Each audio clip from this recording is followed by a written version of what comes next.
Hi guys! So for today's video, mag-unbox tayo ng Adizero Boston 13. So actually, hindi ito talaga yung first choice ko, pero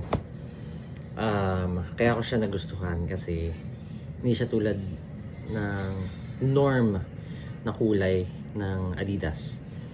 Kasi normally ng Adidas, kasi yung gusto ko talaga is Evo SL3. So si Evo SL3 meron siyang white and black. So nakita ko siya personal, punta ko ng Ayala Feliz. Just so happen wala rin silang stock for my size. And then we went to Eastwood, wala rin silang stock. So nung nakita ko si Boston 13, so eto siya. Tingnan natin. So ito yung color niya. So same thing pa rin naman, naka-continental pa rin siya.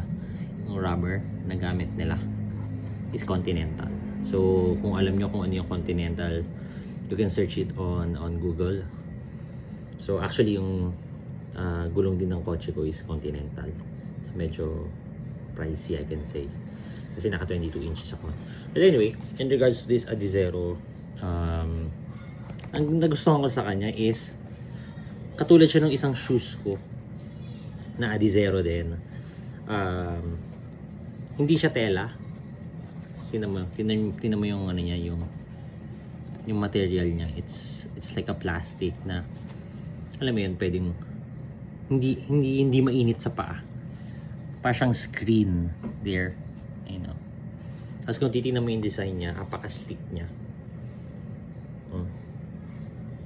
Ang ganda, diba? So nandito until here. Tapos pag titingnan mo dito yung kabilang side is, diba, ganda rin. And nung sinukat ko siya, nung trinay ko i-fit sa paa, sobrang lambot. So well, hindi siya tulad ng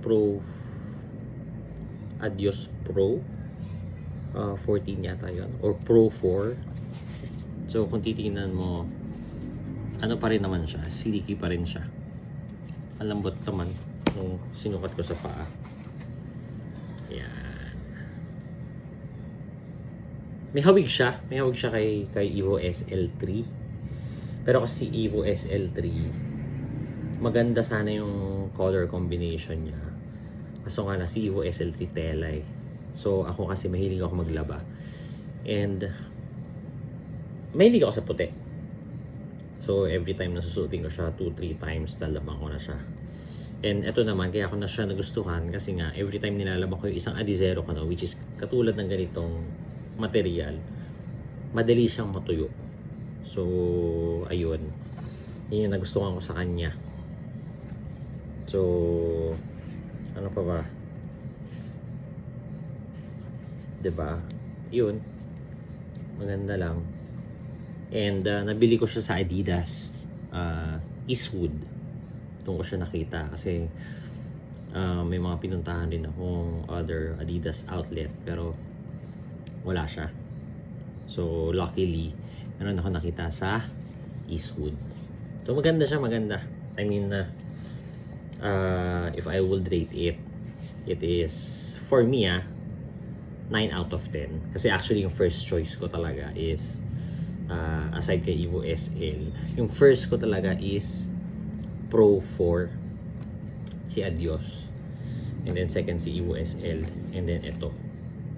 Pero nung nakita ko siya, hinigitan siya ni Evo SL. So ayun, ganda pang running, pang everyday, malling, sa mga may hilig mag-mall dyan. So yun, I recommend this 100%. So that's all. See you on my next vlog. Goodbye.